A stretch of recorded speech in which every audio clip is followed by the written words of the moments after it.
quick comment on Cam getting recognized by the league. Yeah, he had a great game. Yeah, actually, I'll be honest with you, I didn't really know that, he was, it was a real, if there ever can be like a quiet, like, 44.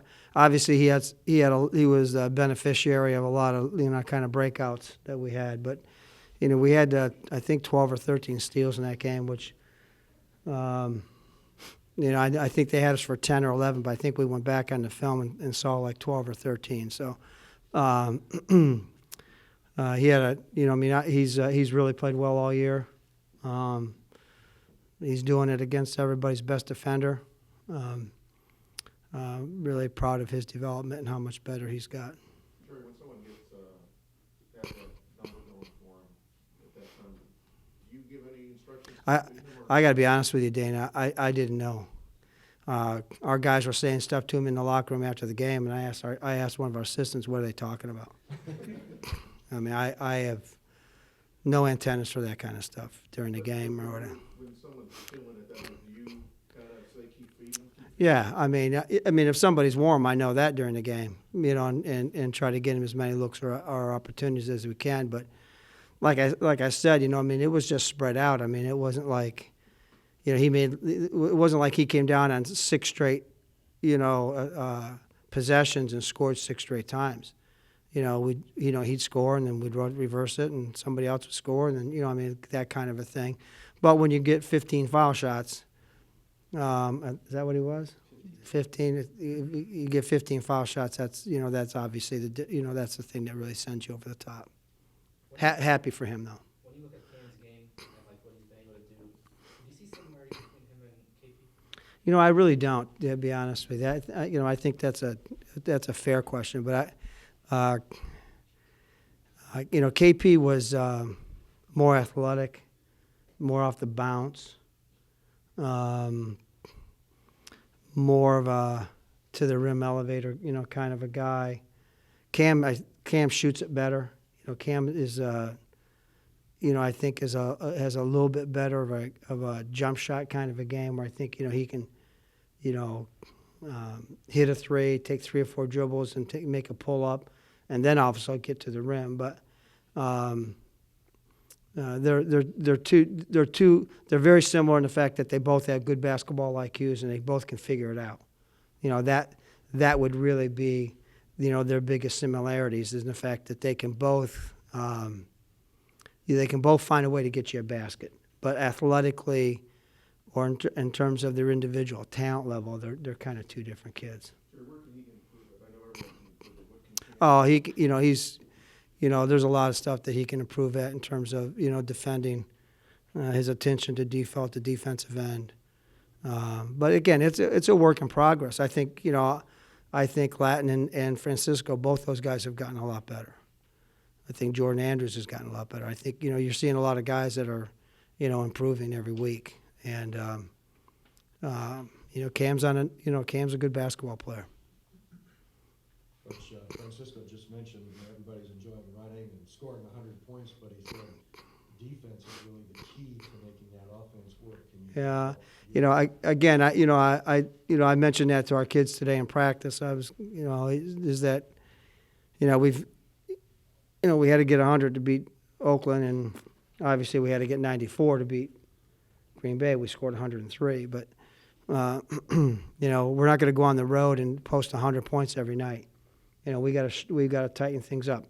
Now, I will say this, that our zone was really, really good against Green Bay. I'm not sure what they shot from the 3 line, but I thought we did a really good job guarding the 3 line. I think that I thought we did a really good job with steals that let out the baskets.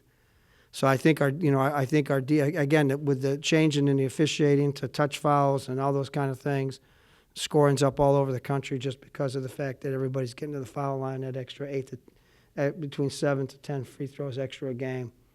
So, but we need to, when you have a young group, offensively, they've been playing offense their whole lives, and they've been working on offense their whole lives. They haven't been sitting around in the gym trying to slide and learn how to play defense. And that process is an ongoing process for this young team. I think Bryce got a little more playing time against Green Bay. How much, is he a factor in your thinking? That's a feel thing. You got three pretty good, bigs in Sid, Jordan, and Bryce. My challenge is to try to find ways to get all those, get those guys some minutes. And I, frankly, have, done a good job some nights and not a very good job other nights. I mean, Jordan, although all three of those guys have had really, in the last 5 games or 6 games, all three of those guys have had nice nights. And it's like I try to tell them, it's not, it's nothing personal. They just have to be patient. Jordan had a career night against Oakland. Bryce had what do you have? 10 rebounds. And, I mean, he really was a presence on the other end. And so, then Sid, had got hurt with his mouth. And so, it's a struggle right now trying to find enough minutes for those guys to be able to play. But I think they're all getting better and they're all capable. Excuse me. The importance of these next 2 on the road. Well, I mean, there's no rest for the weary here. I mean, you've got a game on Thursday night, Saturday night, and then Monday against Valpo. So we're taking it just like we always do. I know it's coach talk, but one at a time. Get ready to play. Northern Kentucky's really, really good on their floor. Wright State's, obviously went and beat Milwaukee at Milwaukee. They're really good on their floor.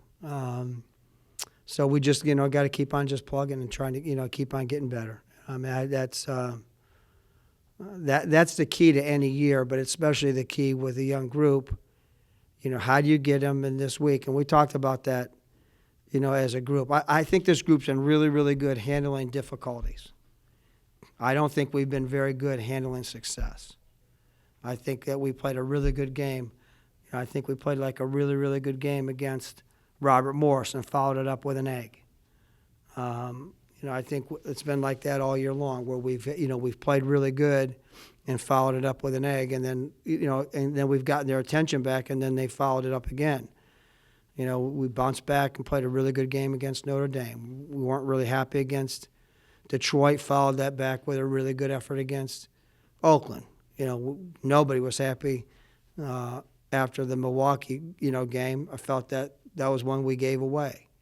Came back and had a great effort against Green Bay. So there's a pattern here that we bounce back pretty good.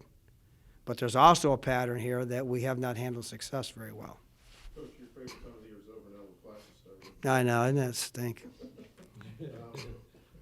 How do you approach that? Is it We're back to our same, somewhat of our schedule. Interesting semester for us. We're morning practicing, so that brings its own challenges. But we're back to being, and rightfully so, student athletes. Coach, can you elaborate on some of the details of the matchup with Northern Kentucky? Northern Kentucky has a really, really good post player. I think he's in the top 2 or 3 in the league. He's just a force in the post. Once he catches it down there, he's either scoring or you're fouling him. He's a really good post player. They got a really good 4 that catches and shoots. And then, I think they have a nice, their point guard's quick, athletic. He can play. The bottom line is that they're really good at home.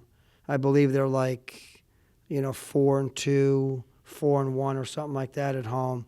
They play really, really well at home. So I know that I know that that's going to be a great challenge for us. And then obviously I think Wright's the best defensive team in the league year in, year out. You go into the Wright State game hoping for a good whistle because you're going to get held, pushed, shoved, knocked off of cuts. In the game, and I hate to say it, but the game will really be based on how well at times that kind of physicality is handled.